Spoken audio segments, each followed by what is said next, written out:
আল্লাহর নবী হযরত সুলাইমান আলাইহিসসালাম একদিন আল্লাহর কাছে দোয়া চাইলেন, হে আমার প্রভু, আমাকে এমন কিছু ক্ষমতা দান করুন যেই ক্ষমতা আমার আগে না কেউ পেয়েছে, না আমার পরে কেউ পাবে। তখন আল্লাহ তাআলা তার প্রিয় নবী সুলাইমানের জন্য এমন এক অলৌকিক ক্ষমতা প্রদান করেছিলেন যে সকল জিন, পরি, পোকামাকড়, পশু পাখি সকলেই তার কথা মানত। তার সিংহাসন তাকে হাওয়াতে ভাসমান অবস্থায় নিয়ে বেড়াত।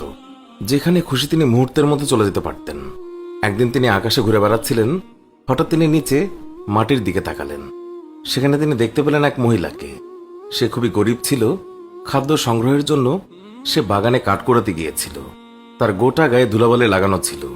সে পাগলের মতো সুলাইমান আলাইহিসসালামকে দেখছিল। হযরত সুলাইমান আলাইহিসসালাম তাকে দেখে বললেন, তুমি এত নোংরা কেন? তিনি আরো বললেন, এই গরিব মেয়েটিকে কে বিয়ে করবে? সে তো খুবই নোংরা, তার গোটা গায়ে ধুলাবালি মাখা। হযরত সুলাইমান আলাইহিসসালামের এই কথাটি আল্লাহর মোটেই পছন্দ হয়নি। আল্লাহ তাআলা তার উপরে খুবই রেগে গিয়েছিলেন। সুলাইমান আলাইহিসসালাম যখন আকাশের উপরে উঠতে উঠতে সমুদ্রের উপর দিয়ে যাচ্ছিলেন, ঠিক এমন সময় তার আংটিটি তার হাতের আঙ্গুল থেকে খুলে সমুদ্রে পড়ে গিয়েছিল। আর যখনই তার আংটি হাত থেকে পড়ে যায়, তখন সকল পশু পাখি, জীবজন্তু, গাছপালা, জিনপরি সকলেই তার আদেশ অমান্য করা শুরু করেছিল। ক্ষমতাহীন হয়ে তিনি ধীরে ধীরে আকাশ থেকে মাটিতে নেমে এসেছিলেন। যখন তিনি মাটিতে নেমে এলেন, তখন আল্লাহর নবী সুলাইমান আলাইহিসসালাম এটা ভেবে হয়রান হয়ে গেলেন যে এটা আমার সাথে কি হচ্ছে। সে গাছপালাকে হুকুম দিল, কিন্তু গাছপালা তার আদেশ অমান্য করল। সে জিনপরীকে ডাকল, কিন্তু তারাও তার কথায় কোনো কর্ণপাত করল না।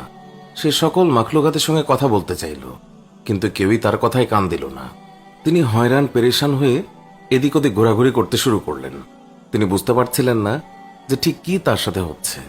একসময় তার মাথায় এলো যে আল্লাহ তাআলা তার মাখলুকাতদেরকে খুব ভালোবাসে।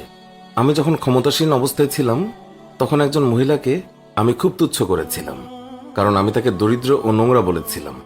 আমি তাকে এও বলেছিলাম যে তার কোনোদিন বিয়ে হবে না। হয়তো এই কথাটি আল্লাহর পছন্দ হয়নি, তাই তিনি আমাকে সকল ক্ষমতা থেকে বঞ্চিত করেছেন।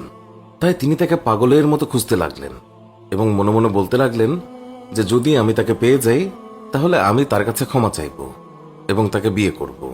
তাহলে হয়তো আল্লাহ তাআলা আমাকে ক্ষমা করে দেবেন। তাই তিনি সারাদিন ধরে তাকে খুঁজতে লাগলেন, কিন্তু তিনি তাকে খুঁজে পেলেন না। বরং সারাদিন খোঁজার ফলে তিনি ক্ষুধায় ক্লান্ত হয়ে পড়লেন। কিছু খাবারের আশায় তিনি সমুদ্রের ধারে জেলেদের সাথে কাজ করতে লাগলেন। এভাবে তিনি অনেক দিন কাটিয়ে দিলেন। একদিন তিনি সেই মহিলাটিকে দেখতে পেলেন। মহিলাটিকে দেখা মাত্রই সুলাইমান আলাইহিসসালাম তার কাছে গেলেন এবং ক্ষমা চেয়ে বললেন, আমি তোমাকে খুব তুচ্ছ করেছিলাম, তোমাকে দরিদ্র, নোংরা বলেছিলাম। আমি এটা ভুলে গিয়েছিলাম যে তুমি মহান আল্লাহ তাআলার সৃষ্টি। তিনি মহিলাটিকে বললেন, তুমি কি আমাকে বিয়ে করবে? আর এই কথা শুনে মহিলাটি তার দিকে তাকিয়ে থাকল। সে বলল, এটা তো আমার কাছে অনেক সৌভাগ্যের ব্যাপার যে আপনার মতো একজন আমাকে বিয়ে করতে চায়। আমি তো খুবই গরিব, আমার দিকে কেউ তাকায় না, সকলেই আমাকে খুব তুচ্ছ মনে করে, কেউ আমার সাথে কথা বলে না। তখন আল্লাহর নবী সুলাইমান তাকে বিয়ে করলেন এবং সুখ স্বাচ্ছন্দ্যে দিন কাটাতে লাগলেন। তিনি কাছের একটি সমুদ্রে জেলেদের সাথে মাছ ধরার কাজ করতেন। একদিন তিনি যখন জাল দিয়ে মাছ ধরছিলেন, তখন তিনি দেখলেন একটি মাছ মুক্তার মতো উজ্জ্বল হয়ে জ্বলছিল।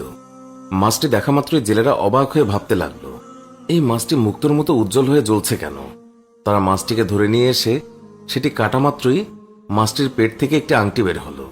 এটা সেই আংটি যেটি আল্লাহর হুকুমে সুলাইমানের হাত থেকে সমুদ্রে খুলে পড়ে গিয়েছিল। আংটি দেখা মাত্রই সুলাইমান আলাইহিসসালাম তার হাতে সেটি পরে নিলেন। সঙ্গে সঙ্গে আল্লাহ তাআলা হযরত সুলাইমান আলাইহিসসালামের সকল শক্তি ফিরিয়ে দিলেন। আর পশু পাখি, গাছপালা, জিনপরি সকলেই তার আদেশ পালন করা শুরু করে দিল। তখন মাছ ধরার সকল জেলেরা অবাক হয়ে গেল এবং তারা বলতে লাগলো, আমাদের মাফ করে দিন, আমরা জানতাম না যে আপনি আল্লাহর নবী হযরত সুলাইমান আলাইহিসসালাম। এমন সময় হঠাৎ সুলাইমান আলাইহিসসালামের সেই সিংহাসন আকাশে উঠতে উঠতে তার কাছে আসলো। সিংহাসনে বসে তিনি ভাবতে লাগলেন, আল্লাহর কাছে সবচেয়ে অপ্রিয় কাজ হলো কাউকে ছোট করা, কাউকে নিচু চোখে দেখা, কাউকে অবহেলা করা। আল্লাহর কাছে সকল মানুষ সমান, কারণ আমরা সকলেই মহান আল্লাহ তাআলার সৃষ্টি।